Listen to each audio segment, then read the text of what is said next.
YouTube, j'espère que vous allez bien. Merci beaucoup. Donc on se retrouve pour ma pile à lire du mois de septembre. Donc je commence fort avec le mois du manga édition 2022 qui est organisé par, euh, je sais pas si on dit Mister Cabric ou si c'est Monsieur Cabric, mais bon, l'un dans l'autre, on aura compris. Donc vous pouvez le retrouver facilement sur Instagram. Pour les règles, c'est très simple. Donc il y a la catégorie facile, moyenne et difficile. Ensuite, on retrouve des sous-catégories, donc 3 faciles, 3 moyennes et 3 difficiles. Et un tome valide une seule catégorie en fait. Donc je ne vais pas tous les... Enfin, j'ai pas un livre pour chaque catégorie. J'ai choisi ce qui m'arrangeait. Donc, pour le livre d'un manga sorti cette année, donc pour moi, c'est. Alors attendez, où est-ce qu'il est? C'est le tome 7 de Aposims. C'est toujours très bizarre à dire. Mais ouais, donc c'est le tome 7. Donc ça me fait beaucoup de lecture parce que je viens de finir le troisième, donc celui-là. Donc évidemment, j'ai pris le 4, le 5, le 6 et le 7 pour pouvoir être à jour et valider du coup le tome d'un manga sorti cette année. Pour lire un tome d'un manga le dimanche, j'ai choisi... j'ai choisi le plus gros et celui qui est tout en dessous. J'ai choisi 20 Century Boy, donc le tome 1. Donc de Naoki Urasawa, chez les éditions Deluxe. Et donc pour le résumé, c'est à la fin du siècle dernier, une crise menaçait d'anéantir l'humanité. Mais ils sont intervenus. En 1969, lorsqu'ils n'étaient qu'encore que des enfants, ils créaient un symbole. En 1997, les premiers signes du désastre à venir se manifestent et ce symbole réapparaît mystérieusement. Cette histoire est celle d'un groupe de garçons qui a sauvé le monde. Écoutez, je sais pas, mais bon, je vais essayer de découvrir ce que ils ont fait pour sauver le monde, etc. Assez intriguant. Ensuite, pour lire un tome d'un manga adapté en animé, j'ai décidé de prendre Assassination Classroom, donc de Yusei Matsui, chez Kana. Et pour le résumé, on retrouve une salle de cours, un professeur, des élèves et des coups de feu.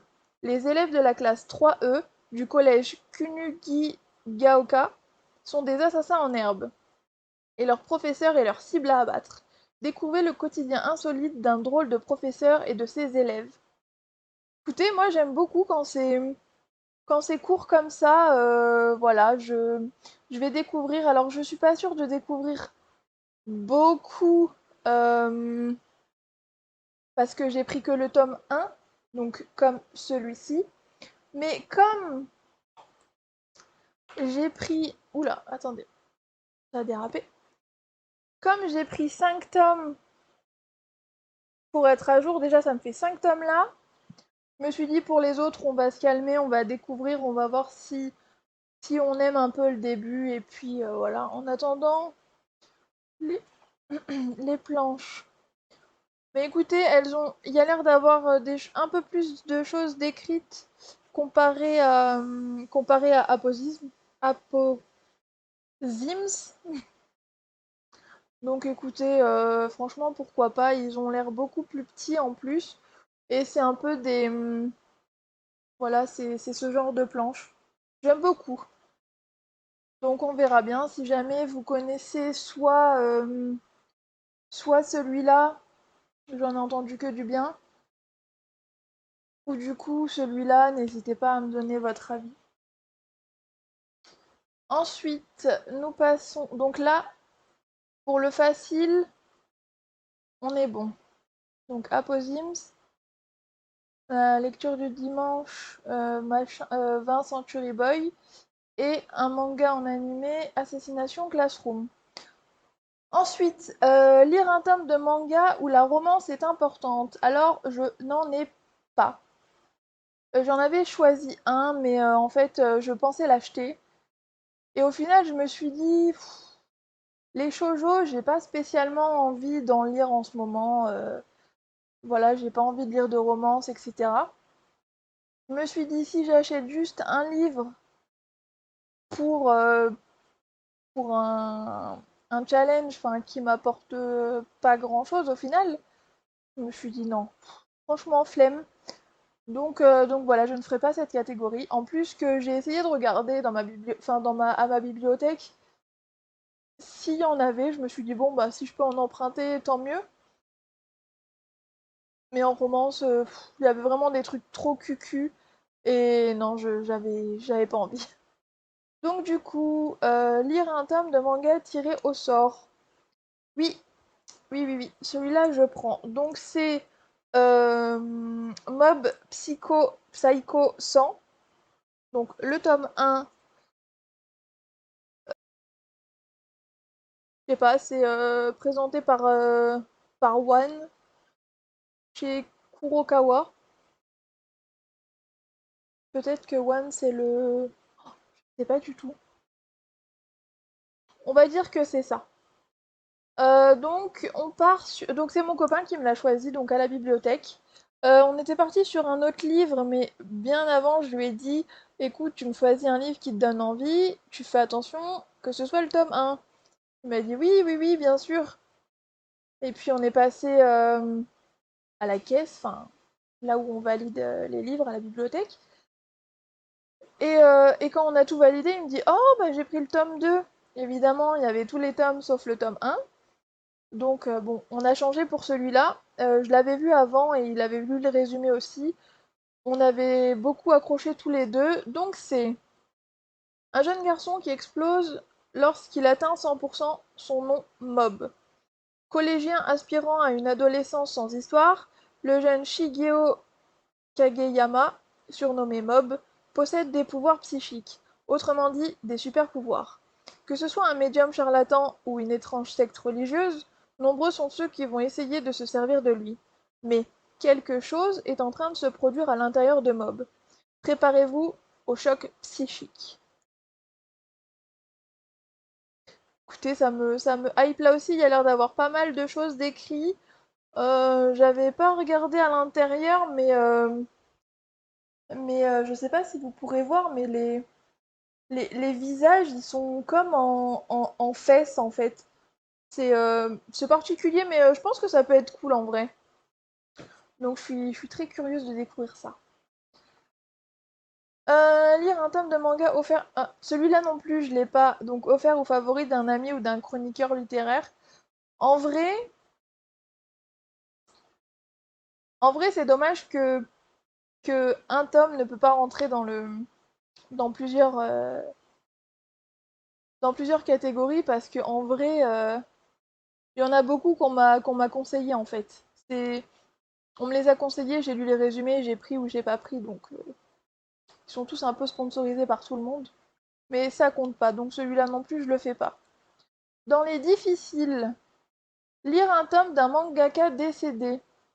Alors, euh, j'en ai trois. Mais en fait, j'en ai trois, mais c'est du même. C'est juste que j'ai pris le 1, le 2, le 3.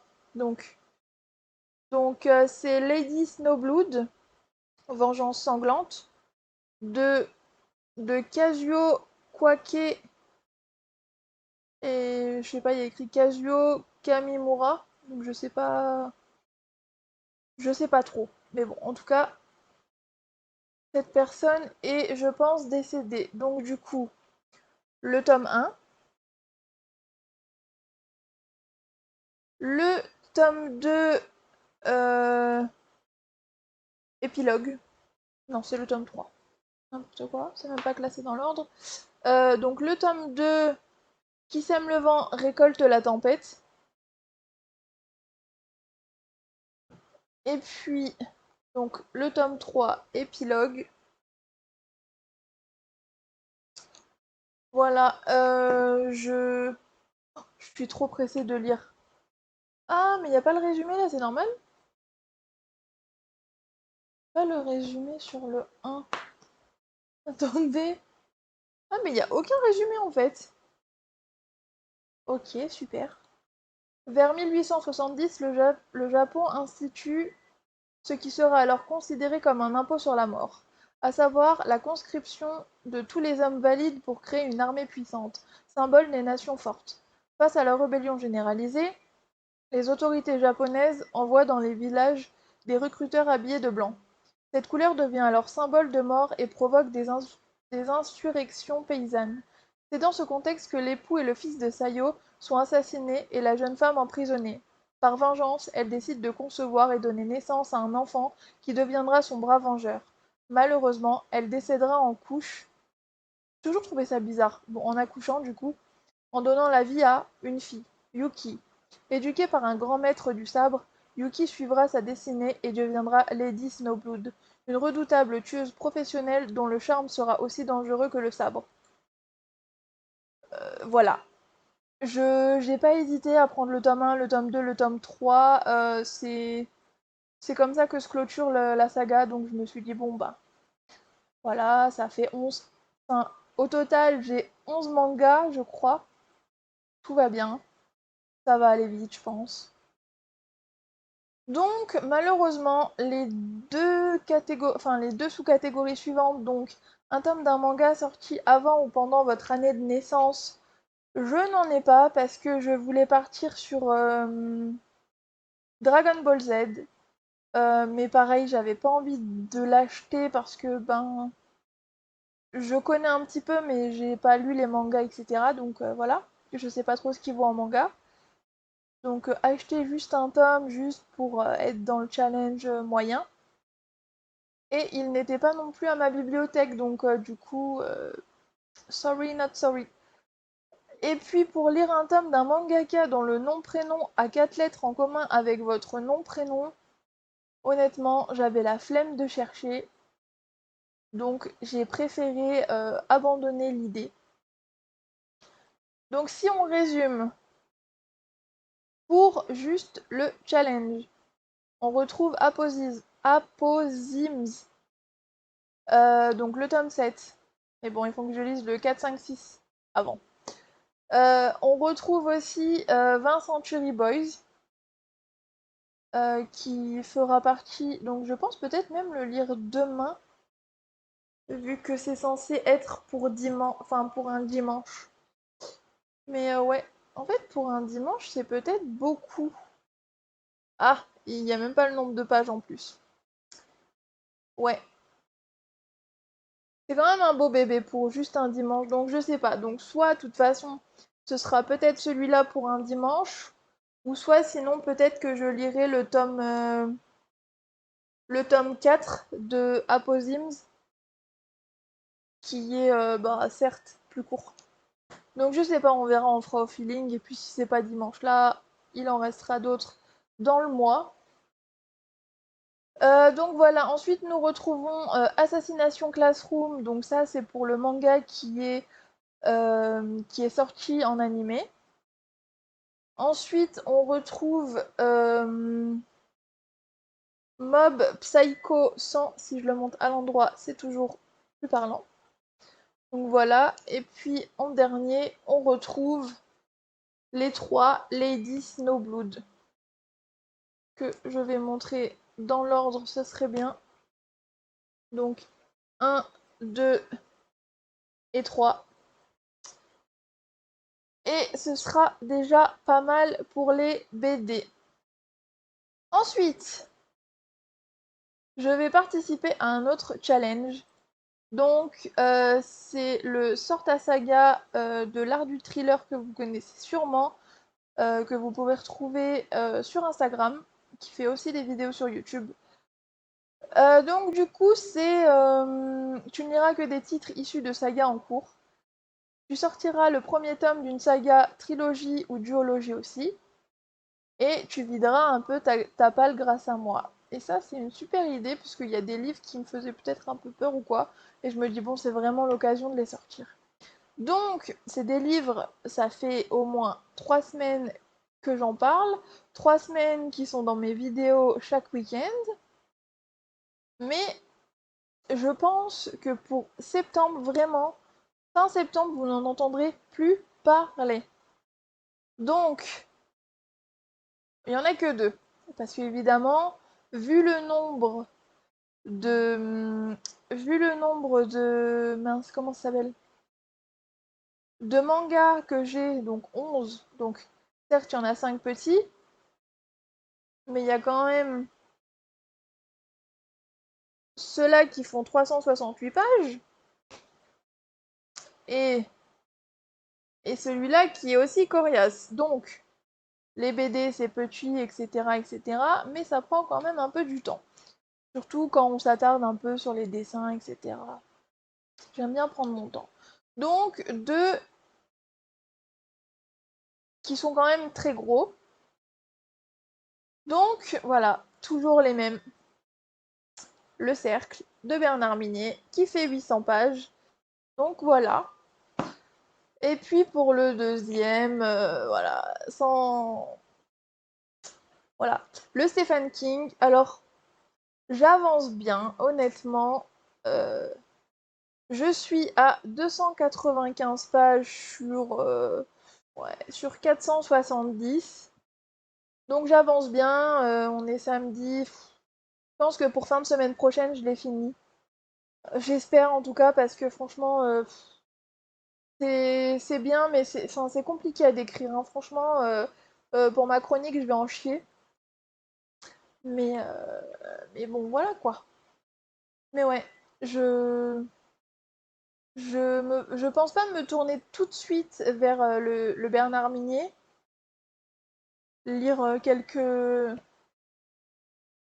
mangas entre-temps pour décompresser de ce Stephen King que je lis depuis un peu plus d'une semaine. Ouais, ça doit faire 2 semaines que je suis sur le Stephen King et c'est un peu compliqué. Mais bon, une fois que ce sera fait, voilà, ce sera une bonne chose de faite et je pourrai passer à autre chose. En attendant, j'espère euh, que ce livre-là, je vais le lire rapidement parce que au livre sur la place, j'ai acheté un livre que vous verrez du coup prochainement. En attendant, je vous ai présenté tout ce que j'avais à vous présenter. Voilà, je suis plutôt contente de ma pile à lire de ce mois de septembre. Je suis très contente de m'être inscrite du coup à la bibliothèque et d'ouvrir mes horizons littéraires, si je peux dire ça comme ça. Voilà, je découvre plein de choses, je suis vraiment épanouie. Voilà, je sais pas, c'est comme un renouveau en fait. J'ai plus cette frustration de me dire que j'ai pas assez de livres, etc. Là, je sais que je peux en avoir plein et même dès que j'aurais pas spécialement pensé un jour lire, donc franchement, rien que pour ça, je trouve ça génial. N'hésitez pas si vous voulez aussi vous inscrire dans une bibliothèque, dans une médiathèque ou peu importe. C'est pas très cher, c'est rentable, on y passe un bon moment, on y découvre des choses. Et voilà, je suis très contente de l'avoir fait. Je vais pas vous retenir plus longtemps pour cette vidéo. Je suis assez fatiguée de mon après-midi, enfin de ma presque demi-journée sur la place du livre, enfin sur le livre sur la place plutôt. Donc, euh, donc voilà, je vais pas vous retenir. Je vais essayer d'aller avancer un peu dans mon Stephen King pour pouvoir enchaîner sur la suite, qui me donne très très envie. N'hésitez pas à me dire, vous, ce que vous avez prévu de lire pour le mois de septembre. N'hésitez pas à me dire si vous participez comme moi au challenge de Mister ou de Monsieur Cabric. Désolée si j'écorche ton pseudo. Ou si vous participez au Pumpkin Autumn Challenge. Moi, ça fera trop si j'y participe. Ou du coup même au challenge de l'art du thriller, franchement, n'hésitez pas, ou même s'il y en a d'autres que je n'ai pas cités, je les connais pas tous. Donc voilà, n'hésitez pas à me dire tout ça dans les commentaires. Et puis on se dit à très bientôt pour une nouvelle vidéo. Et puis merci d'avoir regardé celle-là. Salut, salut!